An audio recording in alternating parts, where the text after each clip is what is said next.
can't help but look around and have tons of memories in this building alone. I've climbed on this roof. I've climbed through those air vents. I didn't get baptized here, but I can tell you the water's cold. I think there's still stains from food on the ceilings in the kitchen of the food fights that I got in there when I was a kid. None of that happened. It was my older brother. I didn't do it. Well, let's have some fun tonight. So without any further ado, ladies and gentlemen, would you please welcome the former President of the United States of America, George W. Bush.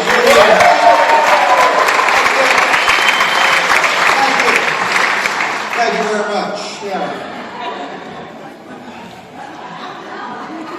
Well, first, it is an honor to be here tonight. And third, I want to apologize for forgetting my second point. You know, I'm honored to be here at Tabernacle on your 40th anniversary. That's a long time. Ever since I've been out of the White House, I'm tanned, I'm rested, I'm relaxed, I'm bored out of my skull. You know, it's hard to quit doing something after you've been doing something for 2 terms. 2 terms. Felt more like 8 years. And how do you stop doing something when you're not even sure what it was you were doing? But now I get to spend a lot of time with Laura. Get to be at home with her. Hear her talk about everything. Her opinions and feelings. 7 days a week. 4 weeks a month. 365 weeks a year. She keeps me busy because she makes a honey-do list for me. I call it a honeydew list because if I don't do it, she throws a big old honeydew melon at my head. You know, my aides told me I'm not very popular with the polls. I don't care. If I'm going to be popular with the polls, I ought to run for president of Poland.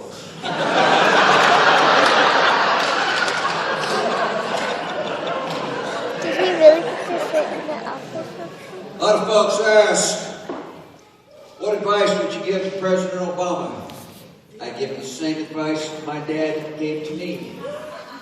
Be more like Jeb. Be more like who? Jeb, Bush's brother. You know, as president, I learned right away that the press liked to they wanted to make me sound stupid by not editing the things I said. The press like to take things out of context, which makes them sound different. That's why I just went ahead and said things out of context and saved them the trouble. As President of the United States, I learned a lot. But I never knew where Dick Cheney was. They were always hiding him in those undisclosed locations, which irritated me. Because when they took me there, they blindfolded me.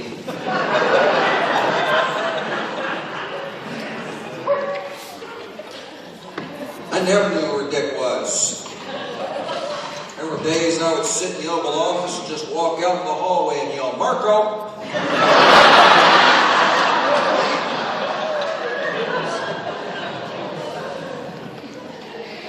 You know, I did talk to President Obama when there was the oil spill in the Gulf of Mexico, and he called and asked. You know, I'm an oil man, so I wanted to know what was going on. He asked my advice, and I said, you know what? Don't worry about it. It's the Gulf of Mexico. No es mi problema. No es mi problema. I got to hand it to Obama. He's done a great job. He's fired up Republicans better than I ever could. He's got the wrong kind of dog, though. He's got a Portuguese water dog. That's a sissy dog. Wasn't even born here. But is president is Did a you actually tough job. remember It's these hard things? work. But you don't need to blame it on me. That's a Look, good I had a memory. tough time when I became president. I inherited a recession from Bill Clinton. I inherited food allergies from my dad. But there's a lot to be said for taking responsibility. You can't pass the buck. It's like Mom used to say, when life gives you lemons, make lemonade. Right now, Obama's got about 15 trillion gallons of bad lemonade. I know one thing, Americans need jobs. Americans want to get out there and work. They don't want a handout. They want to get out there. It's good for their dignity to work. I like the wisdom of the old saying, give a man a fish.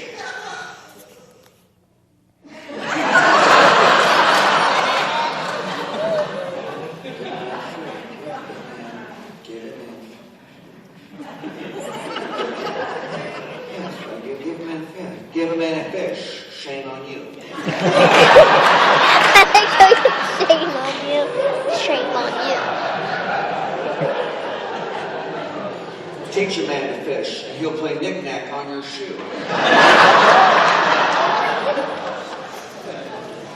I like fishing. They could make a America needs work. We also need immigrants. I don't know about this anti-immigrant attitude going on. As many of you know, I come from a family of immigrants. My family came to this country from Maine.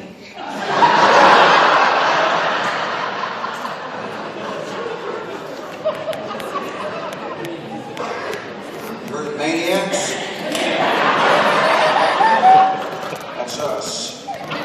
All I know is I wish Obama the best of intentions.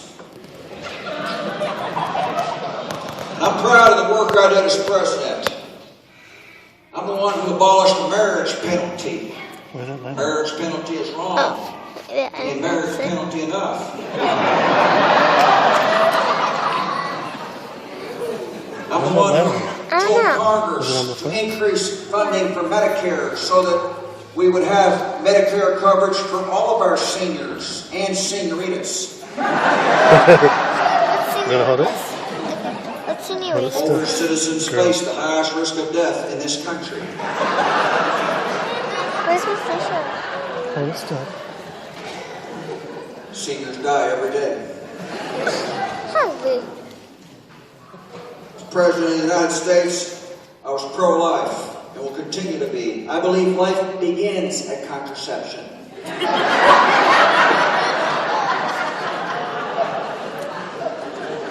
I think most of you know that in my heart, I'm a uniter, not a divider.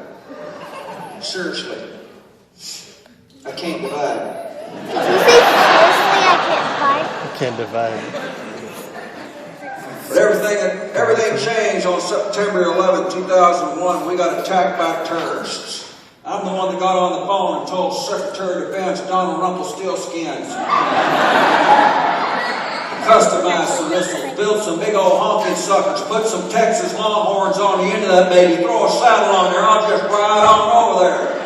Those terrorists want to declare a jihad, well I declare a yihad.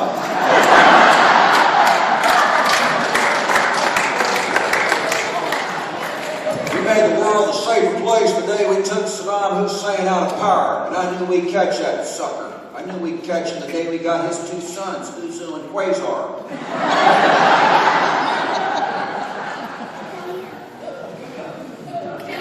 As president, I had a number of challenges that I had to deal with. One of them was named Kim Jong-il. I don't know about that. He was a funny character. He always wanted to have unilateral talks with me. I said, no, there's not going to be any unilateral talks, nor will I sit down face to face. There's no way I could sit across from that haircut and keep a straight face. It'd be like negotiating with Mo. Saddam was a crazy sucker. Let me tell you about Saddam. He was a lunatic. I remember the day we caught him. He was hiding in a hidey hole. He had been down there for weeks. Let me tell you something. His breath was a weapon of mass destruction.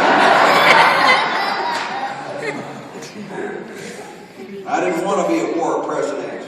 When you start a couple of wars, that's what they call you. I pushed for peace in the Middle East. I honestly believe that the Muslim people and the Jewish people need to learn to get along. It is the Christian thing to do.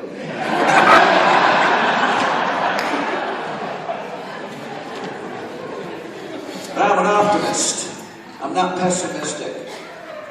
A lot of folks look at a problem and say, why? I look at a problem and say, how'd you do that? The truth of the matter is, being president was one of the best jobs I've ever had. I had a lot of perks. I'm glad I had the opportunity to save America. My father was the president. I was honored to have him. And I had the privilege of naming an aircraft carrier after him, the USS Dad.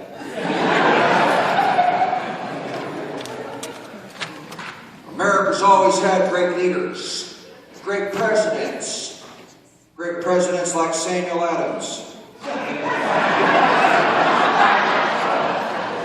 great innovators and inventors. I think of two brothers that flew for the very first time in Kitty Hawk, Wilbur and Orville Redenbacher. So America's always got to be a beacon of freedom and spread freedom everywhere we go. And I did that as president. I remember being in China. I was out on tour of the Chinese countryside.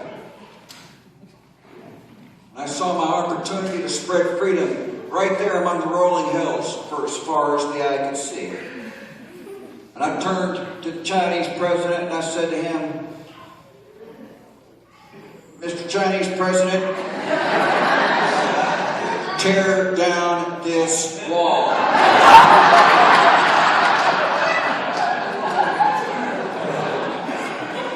You should have seen his face. Now, as you all know, this is a bipartisan event, this 40th anniversary fundraiser, and so it would be wrong if I didn't introduce somebody from the other side of the aisle. That somebody I'm going to introduce is a guy who's been a friend of my dad, and he wants to introduce someone, and so it's going to be quick. But ladies and gentlemen, put your hands together for the former President, William Jefferson Clinton. Come on now. Oh, thank you. Oh, thank you so much. I'm so honored to be here. Oh my goodness, I'm just thrilled. I know that many of you are asking yourself, well, what are you doing here? Let me be very, very clear tonight. I am hiding from Hillary. Oh man. You know, someone asked me before this event started, and I get asked this question all the time: is Hillary going to run for president? Like she talks to me. I'll tell you what, she wears the pants in the family. I've got pants, I just don't like to wear them. I'm not saying that Hillary and I don't get along, but when I open up the bedroom window, the light automatically comes on. You know what I mean? You think I'm joking? Tonight, there's a special guest that I didn't think was going to be able to make it, but he is your former governor. So I wanted you just to put together a warm, thunderous applause for former governor and the Terminator himself, Arnold Schwarzenegger. Come on, put that I know it's fantastic, I know, yes. It's really, I can't get enough of myself. I'm so excited to be here tonight, like in the state of California. I've been traveling all over the United States of America. You've been telling the people, I've said, you've got to come to California. It's easy. Just go to Mexico and crawl through a hole in the fence. But I want to say something to you tonight. I've got exciting news. That is that Maria and I, we're getting back together. Yeah, it's fantastic. I cannot divorce Maria. If I do, she gets half of California. Tell everybody this is the most fantastic state in the whole wide world. This is a brilliant state. Of course, Georgia has its peaches, but California has its peaches too. Santa Cruz Peach, Zuma Peach, all the other peaches around here. It is the fantastic nation.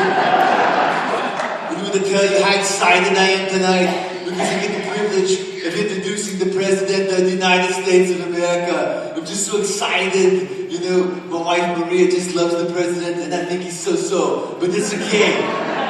So ladies and gentlemen, I want you to put together your hands and put together a warm welcome for the President, Barack Obama. Here he is now, Barack Obama. Thank you very much. I know. I can't believe it's me either.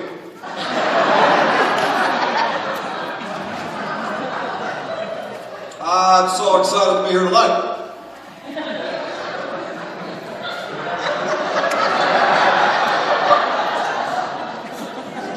When I became President of the United States, many folks had their doubts.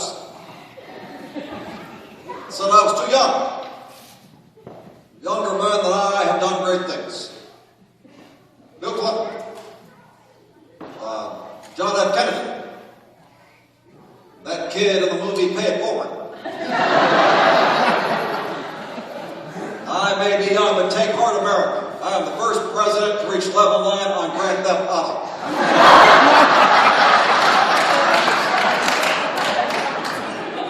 I had to win the office of the presidency. It was the only way I would get the name Barack Hussein Obama off the no-fly list.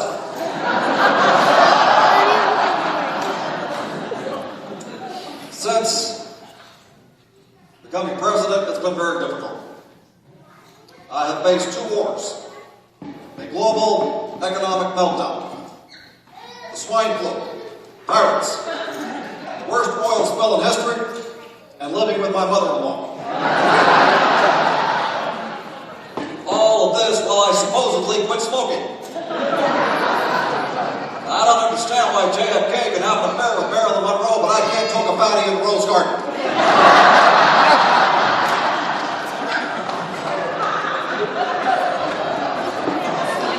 No. Go away. It's not fair. Every day, I get the same harassing phone calls from Surrey.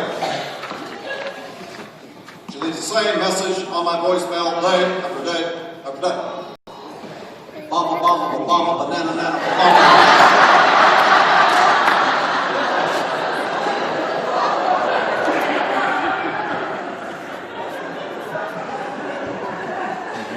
Then I have to deal with the Tea Party.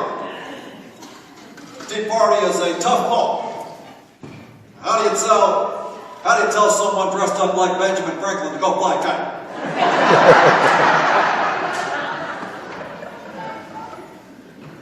It's not easy. Let's say something about our nation's economy. Don't worry about the economy. That's my problem. I'm not worried about it. Now, let me be clear. Let me be clear. I am not blaming George Bush. I'm just saying it's his fault. When I became president, I immediately put together an excellent economic team. Warren Buffett was on that team, and he quit. He quit because Joe Biden kept asking him to sing Margaritaville.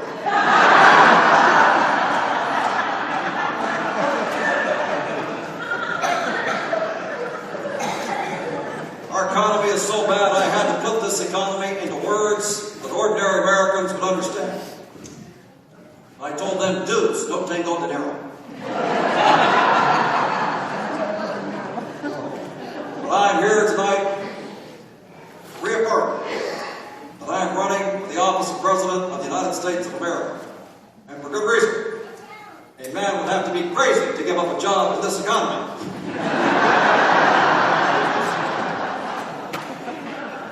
It's tough out there.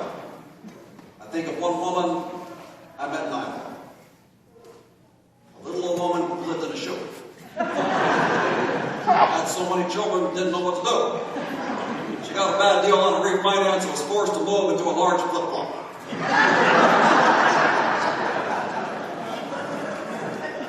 I want you to know that I understand the value of a dollar. As a teenager, I had my first job at Baskin-Robbins and was able to save up enough money to buy my first teleprompter.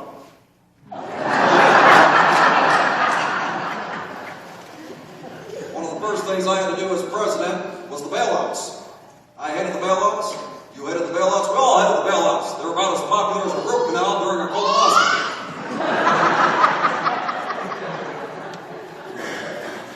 Then we had to stop outsourcing.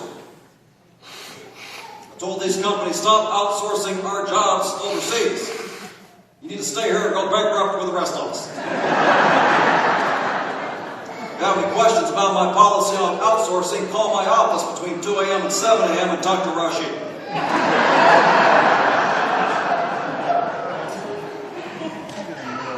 I don't know the future of our nation's economy. I wish I had a crystal ball. But the company that makes crystal balls just went out of business. The fact of the matter is, we're making things better. So the more Americans can work harder and work longer, paving the way for my new retirement age of 107 years old. We've got to do something about health care. We have to bring down the costs. So here's my plan. We can save money by those TSA x-rays you get at the airport can now double as x-rays for your doctor's examination. They can also do simple procedures while you're there, like prostate checks. We're already wearing those rubber gloves. Since we're here at Tabernacle, we're out of school, I think it's appropriate to talk about the health of our nation's children. 1/3 of all America's children are obese. The other 2/3 are terrified of being trampled to death at recess. That is why tonight I'm putting forth my new proposal titled No Child's Behind Left Alone.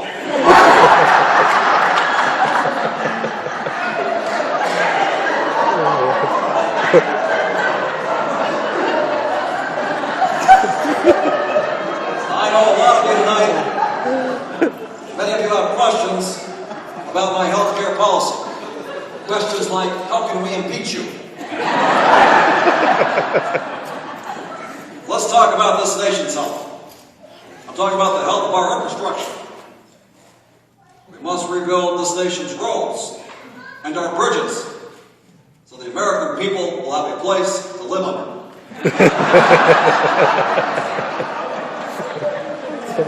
And jump off of. A lot of you ask the question, well, how are we going to pay for all this? Let me be clear. We will print money until we run out of paper.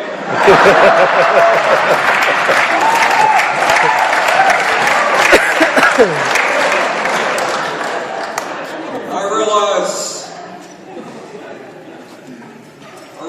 a lot of folks are frightened about the future, don't know what's going to happen. We need to start reaching out to other countries. That is why tonight I believe we need to open up diplomatic relations with Cuba. We'll send them teachers. They'll send us 2 shortstops and an outfielder.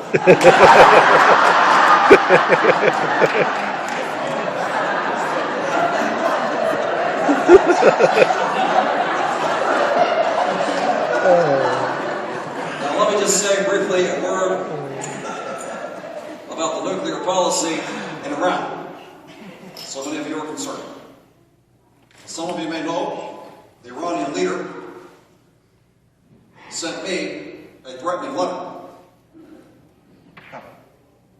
In return, I sent him an autographed aerial photo of his nuclear sites. And I made it clear to him that if he did not copy that letter and send it to 10 other world leaders,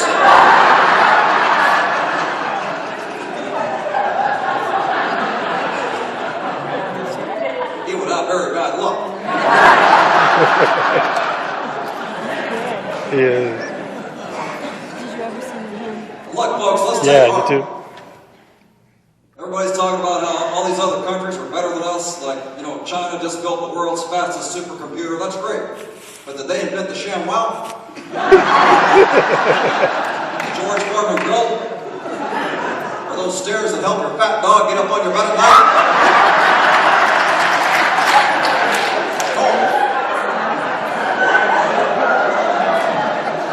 We can beat these folks. We can outdo the Chinese as long as we keep adopting their children. American people are the most productive workers in the world. I believe in you. You know those little tags that say made in China? We make those.